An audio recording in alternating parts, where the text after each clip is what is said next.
So let's take a look at how our fish was animated and how that animation was copied over to some other fishes to carry on the animation. So right now I have my file open over here. So the first thing we're going to do is just focus on one of the fishes so we don't really have to deal with everything else in the file. So let's select this one and let's go to Show, Isolate, View Selected. This is a great way to work where you just quickly want to hide things. And right now I'm on my render camera, so that's my shot cam or shot camera. So I really don't want to keep working on that. So you should never work in the shot camera when you're making some changes. So I'll just go, you can view the shot camera in a different viewport, but not directly work in it. So I'm just going to go to perspective and let's work on the perspective view over here. And one of the most important things before you start an animation is pre-visualizing your animation. So the previs phase is extremely important, and that can consist of a lot of things, and one of them, the most important one, is your storyboards. So right now I'm just going to open a couple storyboards right here. So you can see in this one, it's pretty much telling me you can have the shot number, and it's got some description over here, and then what happened, 1,000 years ago, and then 100 years ago, and this is giving me a very, very nice visual of before even the animation is starting. So this is an extremely important process. So I would highly recommend, before you start animating anything, you have to have your storyboards in your, in your previous phase. So let's go over here. And the second one, you can see fish is very sparse, and that's today, and in 2048 you can see there's no fish, and then there's the message over here. So before even you start animating, you already know what it's going to look like in your head. So that's really important, and it's right in front of you, and you can always keep referring to that. So let's close this right now. So we have one of our fishes selected. So what I'm going to do is simply just scrub through this, and you can see he's nicely animated, and then suddenly he disappears because his visibility has been turned off. So if I just go to the previous keyframe over here, you can see it's on right around there. And don't worry about the decimal points. You can just right click on the timeline and turn on the snap for that.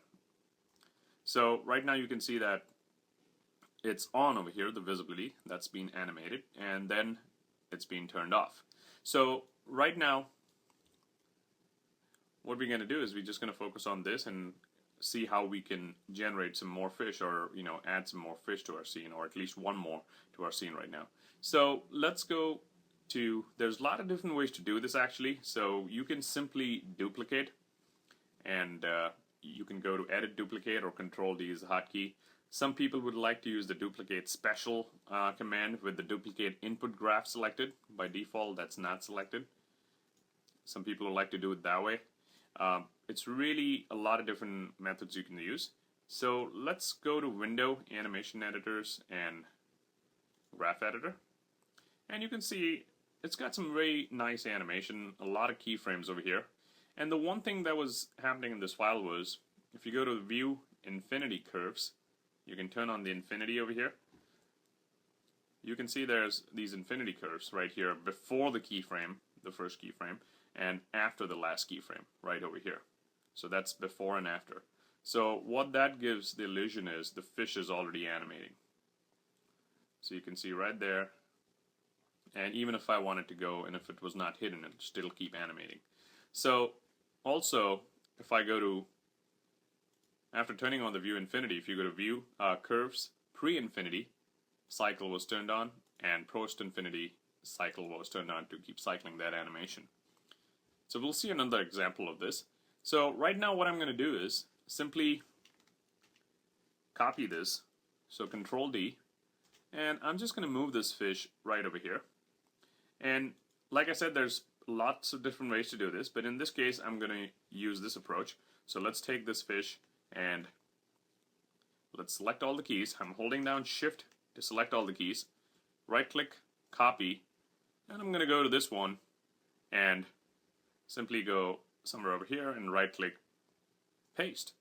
So I pasted it at 155. You can also just simply copy and paste and then go to the graph editor, and you can select all these guys and hold down Shift, and you can see that it gives me a little question mark. So depending on where your mouse moves, so I can middle mouse button and drag it to the right over here horizontally. So that's another way to change the time right there. So you can see that right now my time is changed.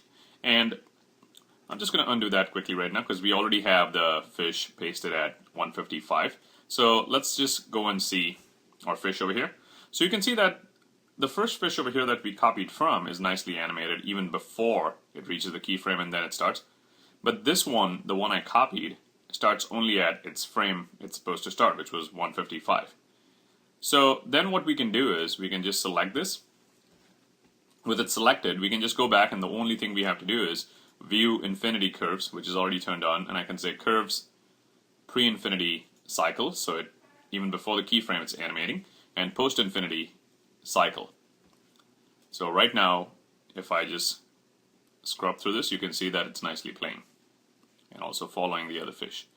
So a very, very good way to animate, and please use this in your own examples. So this is a very nice technique, and we'll see another example of this in the next video.